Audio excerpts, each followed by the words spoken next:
ACCA family, I hope सबकी examinations को लेके तैयारी बहुत अच्छे से चल रही है एंड अब टाइम आ चुका है कमर कसने का, बिकॉज अब जो है एग्जाम्स को रह गए हैं बहुत ही थोड़े दिन। तो आपकी तैयारी चल रही है तो आपके साथ साथ हमारी भी तैयारी चल रही है आपको सपोर्ट प्रोवाइड करने में, एंड इसी सपोर्ट के लिए आज हम लेके आए हैं हमारा एडवांस परफॉर्मेंस मैनेजमेंट, यानी कि पीएम का एडवांस वर्जन पेपर और उसी की ही एग्जामिनेशन रिपोर्ट का डिस्कशन जो है आज हम करने वाले हैं। I know professional level students के पास जो होता है बहुत ही कम टाइम होता है टू अंडरस्टैंड कि क्या एक्चुअली इंपॉर्टेंट है, खास करके जब आप वर्किंग हैं। एंड उस वाले केस में बहुत सारी ऐसी चीजें होती हैं जो हमसे छूट जाती हैं just because of time management. बच्चों, इसलिए आपको वरी करने की जरूरत नहीं है, because we are here to help you out, and आपके लिए जो है हमने एसीसी का जो रीसेंट एग्जामिनेशन रिपोर्ट है, यानी कि मार्च जून एग्जामिनेशन रिपोर्ट है, उसका जो है प्रॉपर क्रक्स निकाला है, समराइजेशन किया है, एंड आपको जो है मैं की पॉइंटर्स दिखाने वाली हूँ कि जो एग्जामिनर इस एग्जामिनेशन रिपोर्ट की हेल्प से आपको बताना चाहता है एंड कुछ ऐसी मिस्टेक जो कि वो चाहता है कि आप बिल्कुल भी मत करिए। तो उन्हीं मिस्टेक को जो है आपको अवॉइड करना है और उन मिस्टेक को आप कैसे अवॉइड कर सकते हैं, उसके लिए हम जो है आज का सेशन जो है डिस्कस करेंगे। सो चलिए फिर आज की सेशन की डिस्कशन की तरफ, एग्जामिनेशन रिपोर्ट की डिस्कशन को आगे बढ़ाते हैं एंड समझते हैं कि क्या-क्या कवर होने वाला है। मैंने कुछ पॉइंटर्स जो है यहाँ पर हाइलाइट भी किए हैं एंड आपके लिए क्रक्स भी जो है प्रॉपर्ली डेवलप किया है, एंड जो पॉइंट्स हाइलाइटेड हैं इन पॉइंट्स के ऊपर आप जो है फोकस दीजिएगा। एंड एक कहते हैं ना, समझदार इंसान वही जो कि दूसरों की मिस्टेक से सीख जाए। तो आज हम जो है दूसरों की मिस्टेक से सीखेंगे कि क्या ऐसा हमें नहीं करना है, एंड एग्जामिनर की हमारे से क्या एक्सपेक्टेशंस होने वाली है हमारे एग्जाम्स में, ताकि जो है पेपर जो है बहुत अच्छा हो जाए।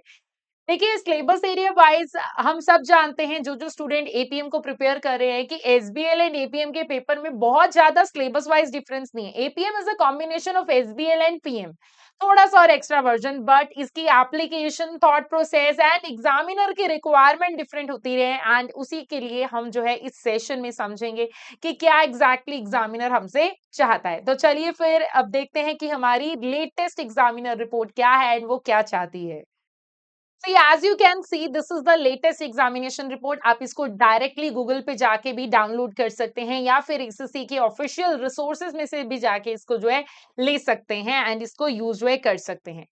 तो इस एग्जामिनेशन रिपोर्ट जो कि हमारी मार्च जून 2026 की एग्जामिनेशन रिपोर्ट है, इसमें एग्जामिनर एग्जैक्टली क्या कहता है, देखो कुछ तो है जर्नल कमेंट्स है रिगार्डिंग द फॉर्मेट। उसके बाद हमारे पास सेक्शन ए है। जैसे कि हम जानते हैं सेक्शन ए का क्वेश्चन 50 मार्क्स का होता है एंड इसमें प्रोफेशनल मार्क्स भी होते हैं, टेक्निकल मार्क्स भी होते हैं। पूरे एपीएम के पेपर में ऐसे ही होता है। 20 जो होते हैं हमारे प्रोफेशनल मार्क्स होते हैं एंड 80 हमारे टेक्निकल मार्क्स होते हैं। So yes, professional marks is something which is very important and student ignore that sometime. But see, examiner will tell you exactly how you can grab these 20 professional marks with the help of this examination report and guidance by the examiner. तो अब देखिए, पहला question जो होता है, जो बच्चे prepare कर रहे हैं उनको ये भी पता होगा कि पहला क्वेश्चन जो होता है रिपोर्ट से रिलेटेड होता है। तो लाइक एक वे में अगर आप सबको बताऊं कि आप इसको कैसे यूज कीजिए, आप जो है इसको हमारे लेटेस्ट पेपर के साथ, सैंपल एग्जाम्स के साथ कीजिए, जो कि आपको इस लिंक पे क्लिक करने पे मिल जाएगा and that is available on SSC का ऑफिशियल प्लेटफॉर्म, यानी कि एसएससी की प्रैक्टिस प्लेटफॉर्म। तो पहले उसी को यूज कीजिए, क्वेश्चन को प्रैक्टिस कीजिए एंड उसके बाद सजेस्टेड आंसर देखने के बाद इसको जो है यूज कीजिए। उसके बाद लाइक कोई ऐसा स्टूडेंट जो कि पहली बार पेपर के लिए प्रिपेयर कर रहा है, they have provided us a format and this is the real exam screen, जिसका कि फर्स्ट क्वेश्चन हमें विजिबल होता है। सेशंस में मैंने आपको बताया है, जो बच्चे पढ़ते हैं तो उनको पता ही होगा कि यस, कि हमारे पास एपीएम के पेपर में ईवीए एक बहुत ही अच्छा इंपॉर्टेंट एरिया है। देखिए, पेपर जो है परफॉर्मेंस मैनेजमेंट कॉस्टिंग का एडवांस वर्जन है, बट यहाँ पर आरओआई, आरआई, ईवीए, वीबीएम जैसे कुछ क्वेश्चंस हैं, बजटिंग जैसे कुछ क्वेश्चंस हैं, जो कि बार बार रेपिटेटिवली दिखने को मिलते हैं और वो आपको यहाँ पर भी दिखेंगे। ईवीए एक बहुत इंपॉर्टेंट एरिया है। बच्चे कंफ्यूज होते हैं, बट इसके लिए आपको एक शॉर्ट शॉर्ट फॉर्मेट जो है याद होना चाहिए। फॉर्मूला याद है तो ईवीए हो जाएगा एंड स्टेप मार्किंग तो होती ही है। तो ये फर्स्ट जो होता था like was related to EVA and employees का रिस्पॉन्स से रिलेटेड था ये क्वेश्चन। एंड ये क्वेश्चन जो था लाइक एक येलो लिस्टेड कंपनी है जो कि एक कॉम्पिटिटिव इन्वायरमेंट में है एंड कंपटीशन जो बढ़ रहा है just because of the government is relaxing the trade regulation which has allowed foreign companies to start operating in Zealand. तो बेसिकली ऐसा ही होता है जब गवर्नमेंट जो है थोड़ा सा किसी के लिए आसानी करती है तो फिर दूसरे जो कि ऑलरेडी मार्केट में है उनके लिए थोड़ा सा दिक्कत हो जाती है बिकॉज उस इंडस्ट्री की अट्रैक्टिवनेस बढ़ जाती है। जैसे कि हम देखते हैं कि मॉडल्स अप्लाई करते हैं मार्केट को लेके तो ये इसकी मार्केट एक्सट्रैक्ट जो होती है काफी ज्यादा हमें जो है अट्रैक्टिव लगती है तो न्यू एंट्रेंट्स जो है आने शुरू हो जाते हैं and that is also the like political area के रिगार्डिंगली एज वेल। तो ऐसा ही कुछ ये क्वेश्चन था एंड इसमें एग्जामिनर ने कुछ कमेंट्स दिए हैं कि यस की परफॉर्मेंस अच्छी थी, बहुत सारे स्टूडेंट्स जो थे लाइक केपीआईज को नहीं समझ पाए and yes like one most important tip देखिए एपीएम के पेपर में केपीआई सीएसएफ का बहुत ही ज्यादा इंपॉर्टेंट रोल है एंड हर बार मतलब हमें पता भी है ये आता है फिर भी स्टूडेंट जो है उसमें स्ट्रगल करते हैं, बच्चों उसमें स्ट्रगल नहीं करना है एंड इन्हीं कमेंट्स को जो है मैं आप लोगों के लिए एक पॉलिश वर्जन में लेके आई हूँ एंड आपके लिए क्विक समरी जो है मैंने प्रिपेयर की है तो जल्दी से मैं आप लोगों को एक बार क्विक समराइजेशन दिखा देती हूँ और एग्जामिनर एग्जैक्टली कहना क्या चाहता है इन लाइक जो एग्जामिनेशन रिपोर्ट में वो भी मैं आपको एक बार जो है आज फेमिलियर करा देती हूँ। सो एग्जामिनर के मैसेज को आपके लिए लेके आए हैं। सबसे पहली बात बहुत सारे स्टूडेंट ना इसको ये समझते हैं एपीएम मतलब थ्योरी का पेपर और यही सोच के ना बहुत सारे बच्चे एपीएम को चूज ही नहीं करते कि मैम थ्योरी नहीं होगी। Actually it's the application of practical in the form of theory. तो आपको टेक्स्ट बुक के आंसर को नहीं रिपीट करना है, आपको ये नहीं कि बस ये भी पता है वो भी पता है सब कुछ लिख दो। APM is all about application, this is the key pointer जो कि एग्जामिनर इसमें बताना चाहता है। टेक्निकल नॉलेज को सिनेरियो से लिंक करना है, आपको एनालिसिस करना है, अपना जजमेंट यूज करना है, आपको टेक्निक्स पता होना चाहिए और ये देखना है कि इस पर्टिकुलर बिजनेस में वो टेक्निक कैसे लग सकते हैं। सो ये पर्टिकुलर उस कंपनी के लिए वो कैसे सूटेबल रहेगा। तो एग्जामिनर आपसे यही चाहेगा कि yes you have to apply, ठीक है। आपको टेक्निक जो है आपको ये देखना है कि अच्छा कोई भी मॉडल है, कोई भी फॉर्मूला है, इस सिनेरियो में कैसे फिट बैठ सकता है ये आपको आना चाहिए। एंड आप सिर्फ और सिर्फ रिकमेंडेशन नहीं करोगे, अगर आप कुछ भी रेकमेंड कर रहे हो तो आपको बताना है कि ये अगर ये तो क्यों और वो कैसे हमारी कंपनी की हेल्प कर सकता है। और जो भी मैनेजमेंट बोलेगा आपको उसके ऊपर आंख बंद करके भरोसा नहीं करना है। देखिए शक करना तो लाइक हम इंसानों की फितरत है और इस फितरत को आपने जो है अपने आंसर में दिखाना है, चैलेंज करना है जो भी डेटा अजम्पशन हो, केपीआईज हो, कोई भी प्रपोजल हो, benchmark and professional claims. But challenge का मतलब ये भी नहीं है कि मैं बस सीधा ही इंसल्ट करने लग जाऊंगी। No you don't like have to insult. आपको जो है थोड़ा सा पोलाइटली बट अपना दिमाग यूज करते हुए दिखाना है कि ये कैसे क्यों किस तरीके से हो सकता है, ये आपके आंसर में होना चाहिए। अब स्टूडेंट की मिस्टेक क्या है, जैसे कि आपके पॉइंटर्स आपको मैंने ऑलरेडी बोला कि यहाँ पर मैं लेके आने वाली हूँ आपके पॉइंटर्स। तो एग्जामिनर उस एग्जामिनेशन रिपोर्ट से कहता है कि यस कि आप जो है जेनेरिक आंसर नहीं देखोगे, अगर लाइक आपको सिनेरियो से लिंकेज नहीं कर रहे हो, एक्सप्लेनेशन नहीं दे रहे हो इम्पैक्ट का, तो आपको मार्क्स नहीं मिलेगा। आपको बताना है। तो एक अच्छा आंसर कैसे हो सकता है, जैसे कि एसएलए है एंड यूजीसी है, ये बताएगा कि अच्छा कि सिस्टम मेंटेनेंस क्या एक्सपेक्ट कर रहे हैं, कैसे मिसअंडरस्टैंडिंग को कम कर सकते हैं, मतलब कि इससे हम कैसे अपने क्वेश्चन को बेटर कर सकते हैं। टेक्निक को सिनेरियो से लिंक करना है और उसके इम्पैक्ट से लिंक करना है। This is the key Mantra of your paper. अब एपीएम का जो आंसर होगा वो कैसे कर सकते हो, देखिए डिस्कशन को करने के लिए आपको पॉइंट पिक करना है, उसको सिनेरियो से लिंक करना है, उसका इम्पैक्ट देना है and then you have to give the conclusion. जैसे कि कोई भी पॉइंट है आप बोल दोगे कि अच्छा ऐसा होगा तो बेंचमार्किंग जो होगा मे बी अनरिलायबल हो जाए।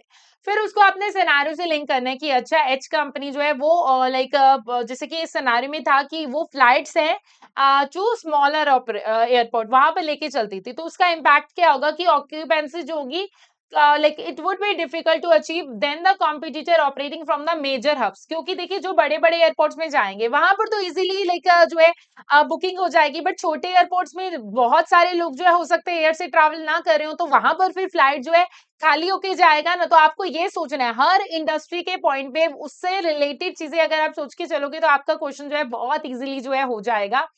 एंड देन आपको कंक्लूजन में पहुंचना है कि अच्छा हम क्या कर सकते हो, difference in the operating model, इसके अकॉर्डिंगली बेंचमार्किंग कर सकते हो।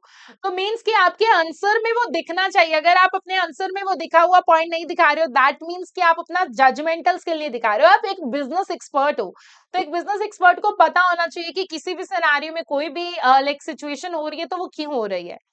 Next thing is reading the question requirement. देखिए जल्दबाजी तो पेपर में सबको होती है, डर भी लगता है, पेपर कंप्लीट भी करना है, but yes, before writing the answer make sure that you are actually reading what is exactly being asked. मुझे बोला क्या गया है, हम सुनते ही नहीं है, यही हम सबकी प्रॉब्लम है।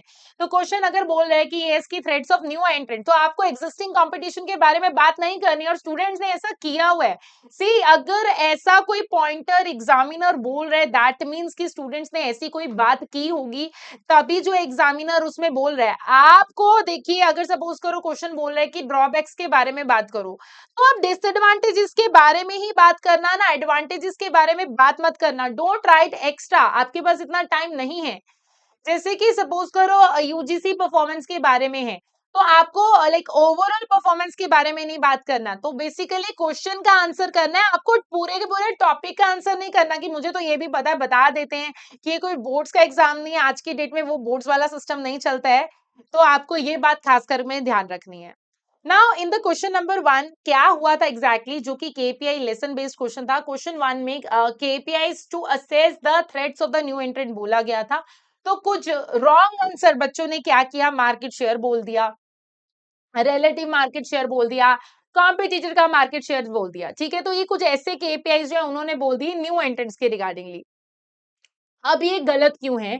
देखिए न्यू एंट्रेंट्स मींस कि कुछ नया है, तो उसके लिए अगर मुझे लाइक केपीआई सोचना है, तो नया मींस कि मेरा ब्रांड कितना स्ट्रांग है, तो नए के आने का कोई फर्क नहीं होगा। मार्केट कितनी ग्रोइंग है उसके हिसाब से देख सकते हैं, बैरियर्स कितने हैं।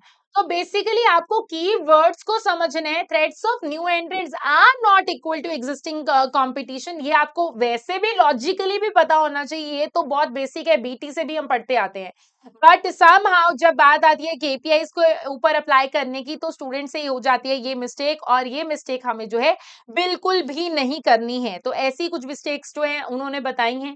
देन उसके अलावा ईवी की कैलकुलेशन में स्टूडेंट्स को बोला गया है, एग्जामिनर स्पेसिफिकली बोल रहे हैं कि आपको अगर ईवी की कैलकुलेशन बोली गई है ना, तो आपको ऑपरेटिंग प्रॉफिट से स्टार्ट करना चाहिए, ना कि प्रॉफिट फॉर द पीरियड से। तो आपका आंसर गलत हो जाएगा। एंड ईवीए में कुछ एडजस्टमेंट जो है, यानी कि देखो अगर वो एडजस्टमेंट्स के ऊपर बात करें, मतलब कि स्टूडेंट्स ने उन एडजस्टमेंट्स के ऊपर बात नहीं की है, तभी ये हुआ है। तो yes, make sure that you are adding the key adjustment. वो एडजस्टमेंट कैसे हो सकती है? अकाउंटिंग फॉर डेप्रिसिएशन को लेके हो सकती है, इकोनॉमिक डेप्रिसिएशन को लेके हो सकती है, ये लाइक एडवर्टाइजमेंट, कैपिटल एम्प्लॉयड। तो मतलब कि ऐसी वाली एडजस्टमेंट स्टूडेंट्स ने नहीं की है, that's why they are specifically focusing on this. तो अगर ऐसी किसी बात के ऊपर वो आपका ध्यान दिलाना चाह रहे हैं, तो यस ये आपको याद होना चाहिए। उसके अलावा प्रीवियस ईयर में अगर कुछ होता है, तो रिसर्च एंड डेवलपमेंट का प्लस एडवर्टाइजमेंट ऐड करते हैं, तभी कैपिटल एम्प्लॉयड की फिगर आती है। बिकॉज ऑब्वियसली ये सारी चीजों ने प्रीवियस ईयर में भी वैल्यू क्रिएशन किया होगा। तो आप अगर कैपिटल एम्प्लॉयड की फिगर निकाल रहे हो, तो वो उस पॉइंट के कारण, उसके पीछे का लॉजिक आप समझो कि हम कैपिटल एम्प्लॉयड कर रहे हैं, तो ये खर्चा हुआ तो वैल्यू क्रिएशन हुआ होगा ना, तो हमें पता होना चाहिए, वो हम लिंक करके चलेंगे। उसके अलावा ईवीए की कैलकुलेशन में कुछ मिस्टेक्स हुई थी। टैक्स शील्ड ये बहुत ज्यादा इंपॉर्टेंट है। देखिए टैक्स वाला पॉइंट जो होता है, हम माइनस करके चलते होते हैं, आपको लर्न नहीं करना है, आपको समझना है कि इसकी ये एडजस्टमेंट हम कर क्यों रहे हैं। अगर कोई नंबर, कोई सिनेरियो चेंज हो रहा है, तो तभी आप जो है, अगर आपने रट्टा मारा होगा तो आप जो है भूल जाओगे। ये जो एडजस्टमेंट है वो आपको तभी लाइक समझना चाहिए, उसकी अंडरस्टैंडिंग। तो ये अब कैलकुलेशन से बेसिकली आपकी कैलकुलेशन ऐसा नहीं है, आपको बेसिकली ईवी की कैलकुलेशन फॉर्मेट बेस में अगर आप चलोगे, तो आपको याद भी रहेगा, एंड आपको जो है उसमें प्रोफेशनल मार्क्स भी मिलेगा। तो आपको ये पता होना चाहिए, वर्किंग आपकी क्लियर होनी चाहिए। अगर वर्किंग क्लियर नहीं है, तो आपको प्रोफेशनल मार्क्स नहीं मिलेगा, वो स्पेसिफिकली बता के चल रहे हैं। एंड वन मोर थिंग, जब कभी भी कैलकुलेशन बेस्ड एरिया आएगा बच्चों, make sure that you are doing it in Excel. अब वर्ड में नहीं कर रहे हो, इसके कारण मार्क्स कटते हैं। बहुत बार स्टूडेंट को 46 47 पे फेल किया, just because of you are not using दो स्किल्स, फॉर्मूला को और कैलकुलेशन। ये नहीं कि कैलकुलेटर पे कर लिया और मैं सामने से ऐसे फिल कर दिया, नो, कैलकुलेशन जो है वहीं पे होनी चाहिए, बेसिक्स वाली प्लस माइनस जो भी है वहां पर होना चाहिए। नाउ आपको अपने आंसर को डिस्क्राइब नहीं करना है, आपको जस्टिफिकेशन देना है। लाइक जब कभी भी आंसर आएगा तो जस्टिफाई प्रॉपर करके चलिए, एक्सप्लेन कीजिए कि ये क्या है। डिस्कस अगर बोला जाएगा तो एक्सप्लेन मतलब एनालाइज भी करना है। असेस इवैल्यूएट जैसे कीवर्ड्स किए जाएंगे, दैट मींस कि वो आपको एडवांटेजेस डिसएडवांटेजेस प्लस आपकी जजमेंट भी मांग रहे हैं। और अगर जस्टिफाई, जैसे मैं आपको कह रही हूँ अपनी बात को जस्टिफाई करो, मतलब कि आपको बताना है कि क्यों। तो ये आपके कीवर्ड्स हैं, ये लाइक की वर्ब्स हैं, इनके ऊपर आपको जो है फोकस देना है। आपको लाइक कई बारी हमें यही नहीं पता होता कि क्वेश्चन की रिक्वायरमेंट्स कहाँ पे जा रही हैं और मुझे किस तरह का आंसर जो है देना चाहिए, तो ये आपके आंसर में होना चाहिए। अब लाइक कई बारी ना लाइक अब जो आंसर है हम ना छोटा सा वर्ड में यूज कर देते हैं कि अच्छा ये करेक्ट है इनकरेक्ट है, नहीं। आप अगर ये बता रहे हो तो आप ये भी बताओगे कि ये क्यों इनकरेक्ट है, इससे एक्चुअली क्या होना चाहिए था, कैसे हमारी कंपनी में अप्लाई हो सकता है, जैसे कि वो ईवी की कैलकुलेशन वाला फर्स्ट क्वेश्चन था। एंड इससे हमारे एम्प्लॉयज मैनेजर को क्या समझ में आएगा। और एपीएम के पेपर में ये नहीं है कि जस्ट आपने बस एक पॉइंट दे दिया और बात खत्म, बात ऐसे खत्म नहीं होगी, आपको प्रॉपर जस्टिफिकेशन देते हुए जानना पड़ेगा।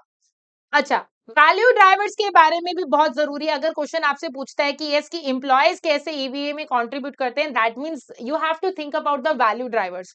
तो आप ये मत कहना कि अच्छा पॉजिटिव ईवी है तो value creation, no, it's not gonna to give you marks. आपको वर्डिंग पता होनी चाहिए, बल्कि आपको बताना है कि कौन सी ऐसी एक्टिविटीज है जिनसे वैल्यू क्रिएशन होता है, कस्टमर किस बात को वैल्यू करते हैं, कैसे एम्प्लॉयज इन्फ्लुएंस करते हैं उन एक्टिविटीज को। मतलब कि एम्प्लॉयज के एक्शन को वैल्यू ड्राइवर से लिंक करना एंड बेटर परफॉर्मेंस से लिंक करना, एंड देन फिर उसी से ही वैल्यू क्रिएशन होगी। ये बात हमें समझना होना चाहिए। Now coming to the next part, performance measurement. अब यानी कि हम यहाँ पर बात कर रहे हैं बिहेवियर के ऊपर।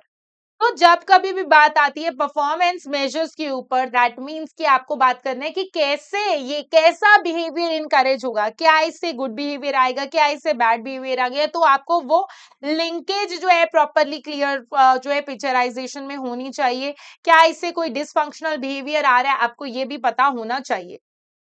So yes, APM is not about just reading. ठीक है, आपको मेजर करना है एंड मेजर के बाद ही आप रिजल्ट लेके आओगे। आप जो है आपको समझना है कि यस कि लाइक कैसे जो है बिहेवियर आएगा, उस बिहेवियर का क्या कॉन्सिक्वेंस निकलेगा एंड उसका फिर मेरे बिजनेस पे क्या इम्पैक्ट पड़ेगा, that you should know, that you should exactly know अपने आंसर में। चलिए जी, अब फिर आगे बढ़ते हैं। देखिए आपको क्या पता होना चाहिए, कुछ अगर मैं क्रक्स वाइज आपके पॉइंट्स बताऊं तो ये इसकी परफॉर्मेंस मेजरमेंट प्लस बोनस, ठीक है, आपको पता होना चाहिए। अगर क्वेश्चन कुछ ऐसा है तो मतलब कि आप जो है उसमें ये बात कर रहे हो दैट लाइक कंट्रोलेबिलिटी क्या है, कि क्या एम्प्लॉयज जो है परफॉर्मेंस को कंट्रोल कर सकते हैं। एंड देन उसके बाद फिर आप बात करोगे बिहेवियर्स के ऊपर कि अच्छा बिहेवियर क्या है, कैसा बिहेवियर जो है एक इनकरेजिंग बिहेवियर होगा, हमें ये भी समझना है। एंड देन फिर उसके बाद हम मोटिवेशन के ऊपर बात करेंगे कि क्या इस सबसे, क्योंकि अगर बोनस वे रिलेटेड बात है, बोनस मुझे जो मिलेगा मेरे लिए मोटिवेशन वाला होगा तभी मैं कर पाऊंगी, नहीं तो मैं नहीं कर पाऊंगी।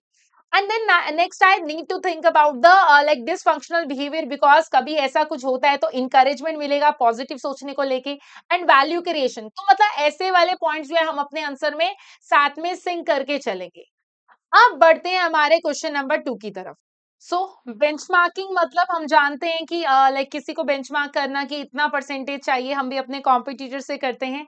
तो ये लाइक यहाँ पर मेरे पास क्वेश्चन में था रिक्वायरमेंट रिलेटिंग टू ड्रॉबैक्स। तो ऑब्वियसली अगर वो आपसे ड्रॉबैक्स बोल रहे हैं तो आप अपना टाइम बेनिफिट्स एडवांटेज या प्रॉपर कैलकुलेशन में मत करो, जो जो बोला गया है वही करो। सो ये आपका लाइक जैसे कि इस प्रॉपर सिनेरियो में बेंचमार्किंग क्यों प्रॉब्लमैटिक हो सकती है, आपका क्वेश्चन उससे रिलेटेड था। जैसे कि अगर हेलन जो है फोकस करेगा occupancy to match the competitors, it might reduce the ticket price, it might reduce the service quality, और जिससे कि कस्टमर की सेटिस्फेक्शन जो है कम होगी। तो एक तो जेनेरिक आंसर नहीं लेना है, सिनेरियो स्पेसिफिक लिखना है। अच्छा, डिसएडवांटेजेस ऑफ बेंचमार्किंग ये नहीं है, वो उनको भी पता है, वो ये चाहते हैं कि आपका थॉट प्रोसेस सिनेरियो से कैसे सिंक हो सकता है। सो ये डेटा देखिए, अब देखिए क्वेश्चन अगर सपोज करो डेटा दे रहा है तो क्या इसका मतलब ये है कि डेटा मतलब सब कुछ ठीक है, नहीं। आप एडवाइजर हो, आप ये बोलोगे अच्छा ये डेटा कौन कलेक्ट कर सकता था, कहां पर कलेक्ट किया, कैसे कलेक्ट किया, क्या रिप्रेजेंटेशन दे रहा है, कंपैरिजन सही है, कोई बायस तो नहीं है। तो आपको प्रोफेशनल मार्क यहीं से समझ में आएंगे, इधर से ही मिलेंगे। अब जैसे कि अगर केपीआई की कैलकुलेशन के लिए है तो आपको देखो, जैसे सपोज करो कि फ्लाइट टाइम मेरा कम है as compare to schedule flight time, तो अच्छा ठीक है, फिर कुछ कैंडिडेट ने ये बोल दिया कि ये पंक्चुअल है। पंक्चुअलिटी तो ये वो होती है कि फ्लाइट डिपार्चर अराइवल हो रहा है वो शेड्यूल टाइम के अकॉर्डिंगली है, ना कि फ्लाइंग टाइम शॉर्टर था या नहीं। तो आपको ये समझना है केपीआईज एंड उसका इंटरप्रिटेशन। बहुत बार क्या होता है कि हम ना केपीआईज की इंटरप्रिटेशन ही नहीं कर पाते हैं एंड स्टूडेंट जो है उसी में ही फेल हो जाते हैं। सो केपीआईज का इंटरप्रिटेशन आपको समझ में आना चाहिए। I hope that is clear to everyone. Now next, अब मार्क्स में ना जब कभी भी अगर आप बात करोगे कि बहुत सारे बच्चे क्या करते हैं, ज्यादा ज्यादा भर के लिखना है, ज्यादा ज्यादा भर के लिखने में ना कभी भी मार्क्स नहीं मिलते। यहाँ पर बात होती है क्वालिटी को लेके, आपकी क्वालिटी राइटिंग होगी तो आपको मार्क्स मिलेगा, क्वांटिटी यहाँ पर मैटर ही नहीं करता है आपके लिए। ठीक है, तो लाइक 5 स्ट्रॉन्ग पॉइंट दे दो 2 नंबर के हिसाब से तो मिल जाएगा, पॉइंट दो, उसका एक्सप्लेनेशन दो, सिनेरियो से लिंक करो एंड उसका इम्पैक्ट दो, ये आपके आंसर में होना चाहिए।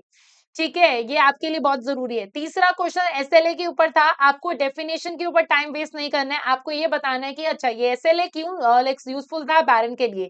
सिनेरियो ने मुझे बताया है कि अच्छा ठीक है, मेंटेनेंस को लेके मिसअंडरस्टैंडिंग थी, सॉफ्टवेयर ग्लिच थे, अनक्लियर रिस्पॉन्सिबिलिटी थी, यूजीसी रिस्पॉन्सिबिलिटी अपडेशन के लेके कुछ था। तो मतलब कि आपको लाइक एसएलए में हम डिफाइन कर सकते हैं कि अच्छा ये क्यों, क्या, कैसे, टारगेट रिस्पॉन्सिबिलिटी। तो जो भी आपका उससे रिलेटेड केपीआई होगा वो मैच होना चाहिए। अगर आपका केपीआई उससे मैच नहीं होता है तो that will create the difficulties. ठीक है, जैसे कि सपोज करो कि सिस्टम अप टाइम, तो वो क्यों है, आपकी रिस्पॉन्सिबिलिटी उससे रिलेटेड क्या है, उसकी परफॉर्मेंस को मेजर करो। हर एक केपीआई में वाई जरूरी है, आपको सिर्फ लिखना नहीं है, आपको बेसिकली करना है कि अच्छा अगर ये कोई केपीआई है वो केपीआई क्यों रेलेवेंट है, उसको सिनेरियो से लिंक कीजिए, उसका इम्पैक्ट दीजिए, ये आपके आंसर में होना चाहिए। जैसे कि लाइक एम्प्लॉयज की मॉनिटरिंग के ऊपर भी क्वेश्चन था, तो मॉनिटरिंग जो है एक लाइक गेम डेवलपर्स को अगर मैंने करना है, तो कुछ कैंडिडेट्स ने इस पेपर में क्या किया, फाइनेंशियल बेनिफिट्स दे दिए, न्यू कॉन्ट्रैक्ट्स के बारे में बात कर दिया, कॉस्ट बेनिफिट एनालिसिस कर दिया। उनका फोकस जो है परफॉर्मेंस मेजरमेंट के बाद फिर बिहेवियर पे गया। बट आपको सोचना है कि अच्छा इसमें एम्प्लॉयज का रिएक्शन क्या होगा, उनके ऊपर प्रेशर होगा, क्या मोटिवेटेड होंगे, क्या उसमें गेमिंग कर सकते हैं, क्या इसमें कोई लाइक डिसफंक्शनल बिहेवियर हो सकता है ना। अब जैसे कि अगर क्वेश्चन आपको like clarity, controllability and motivation के बारे में बात कर रहा है, तो आपको हेडिंग्स को देखना है, आपको फ्रेमवर्क को नहीं। ये सीएमसी, आपको याद होगा सीएमसी हमने बिल्डिंग ब्लॉक मॉडल में किया था ये। तो मतलब कि क्वेश्चन अगर आपको एक स्पेसिफिक क्राइटेरिया दे रहे हैं तो आपका आंसर जो होगा उसके अराउंड घूमना चाहिए। आप जनरल क्लैरिटी मत देखो कि अच्छा बोनस स्कीम जो क्लियर होनी चाहिए, नहीं, अच्छा कि अगर ये 5% बोनस है वो क्लियर है, बट ये अनक्लियर है कि ये कैसे होगा, कैसे मेजर करोगे, कैसे एम्प्लॉयज को बोनस मिलेगा। तो आपने कंसेप्ट लिया, सिनेरियो से लिंक किया और उससे रिलेटेड प्रॉब्लम को एड्रेस किया, तो आपका आंसर जो है उससे लिंक होना चाहिए। ठीक है, तो आपका आंसर में एनालिसिस होगा, उसका जजमेंट दिखना चाहिए एंड देन फिर आप रिकमेंडेशन दीजिए। अब जो बड़ी मिस्टेक हर कोई करता है that is just like going through the like question ऐसे ही। आपको आंसर को रीड करने से पहले आपको कुछ वर्ब्स देखिए, एक्सप्लेन है प्लस एनालाइज है प्लस जज है, जो कि मैं अभी आपको बता चुकी हूँ। तो अगर इवेल्युएट है तो मतलब मैं एडवांटेजेस डिसएडवांटेजेस जजमेंट कर रही हूँ, तो ये इंपॉर्टेंट है, आपको ये बात पता होनी चाहिए कि किस वर्ब पे ऐसे है। जैसे कि जस्टिफाई है तो आपको बताना है क्यों। ठीक है, रेकमेंड है तो आपको रीजन देनी है उसकी रिकमेंडेशन की। अगर क्वेश्चन बोल रहा है एडवाइस तो आपको एनालाइज करो, फिर उसके बाद प्रैक्टिकल एडवाइस दो उस स्पेसिफिक सिनेरियो से रिलेटेड, ऐसे ही नहीं मतलब कि सेम टॉपिक सेम आंसर ऐसा नहीं देना है आपको। तो यस, आप जैसे सपोज करो कि लाइक एग्जामिनर क्या कह रहे हैं कि अच्छा थ्रेट ऑफ न्यू एंट्रेंट्स है, तो आपने न्यू एंट्रेंट्स के बारे में डिस्कस कर दिए, तो मतलब कि आपको उससे नियर बाय नहीं जाना, वहीं पे ही रहना है, अपने आंसर में स्केप्टिकल रहना है। आपको वो चाहते हैं कि अगर कोई डेटा है तो डेटा के ऊपर रिलायबिलिटी के ऊपर बात करो, अजम्पशंस के ऊपर बात करो, मैनेजमेंट के प्रपोजल के ऊपर बात करो कि क्या एक्चुअल में वो वर्क करेगा। जो केपीआईज है क्या वो एक्चुअल में चीजें मेजर कर रही हैं, बेंचमार्क है, तो कंपैरिजन में कोई फेयर हो सकता है या नहीं, कि अब मैं ए को ए से ही कंपैरिजन करूंगी ना, ए को एक्स से थोड़ा ना करूंगी।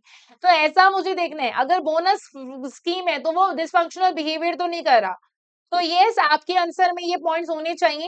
एंड रिपोर्ट का फॉर्मेट जो है आपको ये बात पता होनी चाहिए, 50 मार्कर क्वेश्चन में बेसिक रिक्वायरमेंट जो कि एक लाइक बहुत ही ज्यादा बेसिक है, आपको ये पता होना चाहिए format, it's very important. Student इसमें ही मिस्टेक कर देते हैं। कुछ डूज एंड डोंट्स जो है आपको एग्जामिनर ने बताए हैं कि टेक्स्ट बुक डेफिनेशन नहीं देनी है, इससे आपको मार्क्स बहुत कम मिलेगा। जेनेरिक आंसर नहीं देना है, सिनेरियो को इग्नोर नहीं करना है, डिफरेंट क्वेश्चन को आंसर नहीं करना है। लाइक अगर आपको जैसे कि अभी एडवांटेजेस वाली बात हुई है वो भी नहीं करना, जेनेरिक केपीआई भी नहीं देनी, एंड अगर केपीआई दे रहे हो और जस्टिफिकेशन नहीं दे रहे हो तो दैट विल बी इशू। और डेटा जो है, अगर आप डेटा है और आप में स्केप्टिसिज्म स्किल जो है वो नहीं यूज कर रहे हो तो that will be the issue. बहुत सारे पॉइंट्स नहीं करने हैं, एक लाइन में एक्सप्लेनेशन देना है, स्पेसिफिक मॉडल्स को आपको इग्नोर करके चलना है, लाइक अनसपोर्टेड रिकमेंडेशन नहीं देनी है आपको, मेसी कैलकुलेशंस भी नहीं करनी है, एंड रिपोर्ट की इंट्रोडक्शन को आपको जो है स्किप करके चलना है। सो एपीएम के पॉइंट ऑफ व्यू से गोल्डन रूल क्या है कि हर एक पैराग्राफ में आपको बोला जाएगा कि अच्छा ये पॉइंट है तो ऐसा है तो क्यों होगा, ये है तो क्यों होगा, एंड अगर वो हो गया तो उसका इम्पैक्ट क्या होगा, तो आपके आंसर में ये होना चाहिए। तो स्ट्रक्चर, पॉइंट देखो, इशू को, उसका एक्सप्लेनेशन दो, उसको सिनेरियो से लिंकेज होनी चाहिए, उसका इम्पैक्ट देना है, उसके रिलेटेड जजमेंट देनी है। बच्चों प्लीज मेक श्योर ये होना चाहिए, ये नहीं होगा तो आपको मार्क्स नहीं मिलेगा। सो क्वेश्चन जैसे कि अगर आपको बोलते हैं कि केपीआईज बताओ, तो बस आपको बताना है कि ये है, इसकी सिस्टम जो है वो इंक्लूड होना चाहिए, वो क्यों होना चाहिए, एंड सिनेरियो से पॉइंट लेके आओ, फिर उसका इम्पैक्ट दे के आओ, फिर उससे क्या होगा, उससे रिजल्ट क्या निकलेगा वो बताना है। अब एपीएम के पेपर अभी तक के आपने इतने सारे पॉइंट्स देख लिए, 10 मेन रूल है, इन 10 रूल्स को एप्लीकेशन करना है, सिनेरियो से लिंकेज देना है, रिक्वायरमेंट्स को ध्यान से पढ़ना है, जस्टिफाई करने जो भी, और ये हर क्वेश्चन में चलेगा रूल, जस्टिफाई करो सब कुछ, डिस्क्राइब नहीं करना है, एनालाइज करना है चीजों को, नंबर्स का यूज करना है, स्केप्टिसिज्म यूज करना है, क्वालिटी बेस्ड आंसर देना है, मॉडल का क्राइटेरिया जैसा अगर हिंट्स दिए तो वो यूज करो, ठीक है, मैनेजमेंट अकाउंटेंट की तरह सोचो। तो देखिए आपका एपीएम बस यही कहता है कि अगर आप टेक्निकल नॉलेज और सिनेरियो एप्लीकेशन को कर लोगे, एनालिसिस कर लोगे, स्केप्टिसिज्म स्किल कर लोगे एंड जजमेंट दिखा दोगे तो आपका आंसर जो है पूरा हो जाएगा। तो अभी तक आपने की पॉइंटर्स जो है देख ही लिए हैं। यही हमारे लाइक प्रोफेशनल मार्क्स से लेके सारे टॉपिक एरियाज के ऊपर एक्सप्लेनेशन आप देख पा रहे हो कि यस कि इन्होंने प्रॉपर लाइक बताया, और उसी का एक क्रक्स मैंने आपको जो है ऑलरेडी सामने निकाल के आपको दे दिया है, एंड यही आपको जो है अपने आंसर में फॉलो करना है।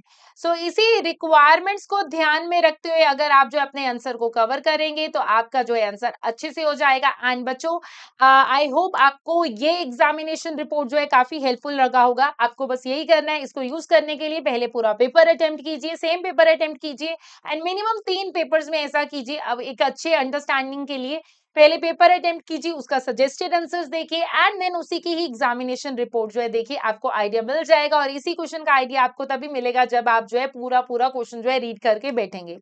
चलिए फिर आज के सेशन के लिए इतना ही, एंड इसी के साथ आज के सेशन को ओवर करते हैं। अब फिर हम मिलेंगे हमारे warm up and marathon sessions में। Thank you.